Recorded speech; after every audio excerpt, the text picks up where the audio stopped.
It's Sunday morning on CBS, and here again is Charles Kuralt. And now the story of a happy marriage of music and medicine. Faith Daniels' story about Dr. Robert Sataloff. I jog every day. I run 2 miles a day, rain, snow, or shine. And to be able to sing long lines and conduct long concerts, you have to keep in shape.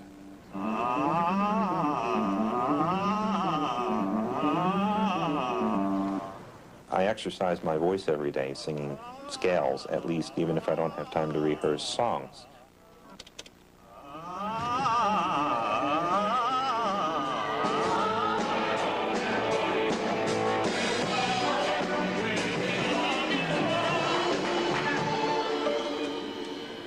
Just because it's rock and roll doesn't mean you end when you feel like it. Okay? Robert Sataloff is an accomplished doctor of music.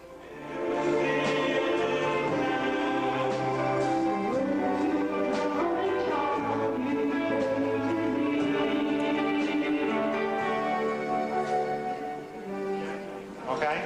Let it swing. You sound much too much like medical students. From the top. If they do, that's because many of them are medical students and medical professionals with the Thomas Jefferson University Hospital in Philadelphia.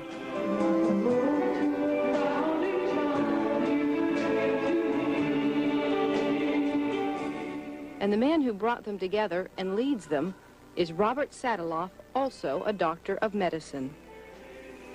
Keep what I whisper.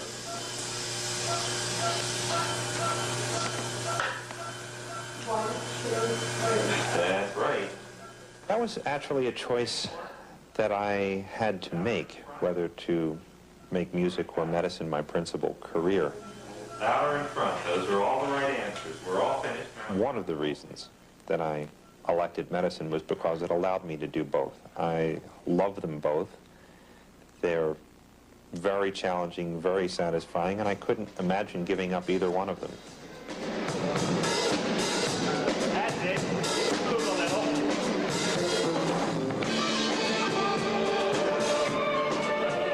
Sataloff reasoned he couldn't be a full-time musician doing part-time surgery.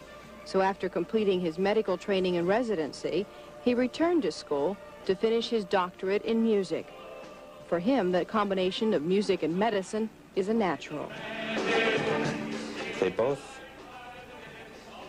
involve great emotion, great expression, great sensitivity, at least at their best. Music does, medicine certainly should, even among us surgeons. They both require a great deal of discipline and practice. They both require meticulous attention to detail, and they're both rewarded with great and immediate gratification. Are you feeling comfortable? Operating on someone's ear and having the operation start with the patient deaf and 15 minutes later having the person be able to hear feels very much like 2,000 people standing up applauding. You had your cochlear implant on November 13th? Okay. Sataloff is an otolaryngologist, an ear, nose, and throat specialist. And say, breathe. His expertise as a professional singer, voice coach, and choir conductor gives him unique insights into problems of the throat. Excellent. I would rather not give you any strong medicines. They're not necessary. If you have a performance in 2 days, I can get you better. You just have a bit of the viral syndrome hanging on that's been plaguing the singers at the Academy of Vocal Arts and throughout the city. I think I gave it. Arts medicine is an important new frontier in medicine today. It's very much like sports medicine. If I'm a professional football player with 15 games to play, and I have a sore knee and somebody tells me to take a month off and not use my knee, that's a serious problem. The same thing happens in the arts, with voice, with the fingers of a string player or a pianist. Medicine is only learning today how to really evaluate and address these problems so that we treat performers with the care that they need and appropriate safety. Don't let them perform when it's truly unsafe.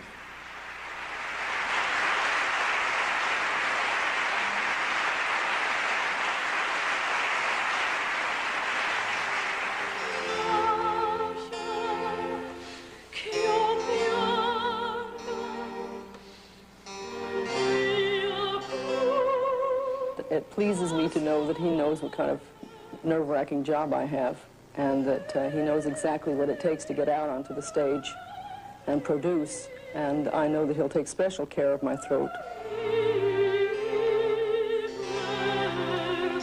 Soprano Benita Valente of the Metropolitan Opera is one of Sataloff's star patients. By having a physician who's also a musician, she gets more than just medical advice.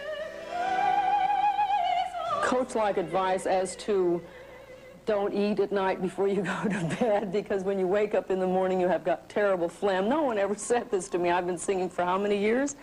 And he said sleep in a bed that's slanted, or if you eat late at night, take something that'll coat your throat and your stomach so the food doesn't digest in your throat. But that was amazing. I'd been to all kinds of throat doctors, and they didn't tell me about this. They're not sensitive to the point that he is, because he also was a singer.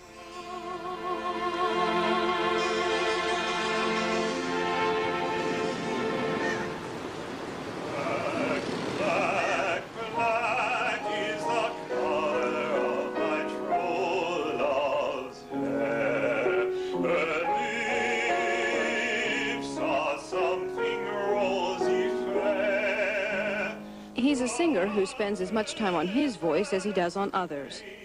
And the daintiest hands, I love the grass whereon she stands. Dahlia and I both have crazy hours. We are in the operating room sometimes till 10 or 11 o'clock at night. Dahlia is his accompanist. She is also his wife and a surgeon. We got together in order to make music together. The fact that she was a physician was really coincidental. I was looking for a pianist at the time, and we've been making music ever since.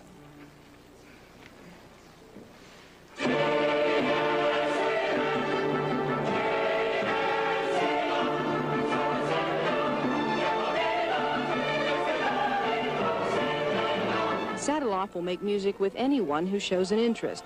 His is one chorus where no audition is required. I realize you're already at fortissimo, but is it possible to crescendo that line? He's not fazed by anyone claiming to be tone deaf.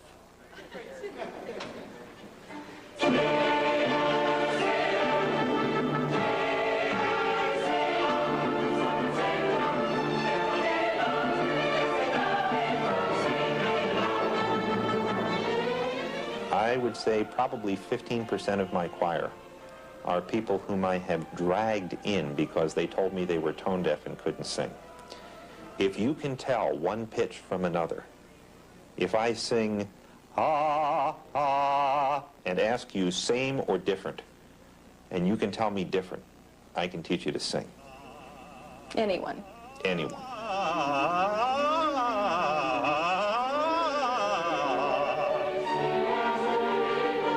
With all his love of music, this doctor of music feels that what he's accomplished as a doctor of medicine will always come first.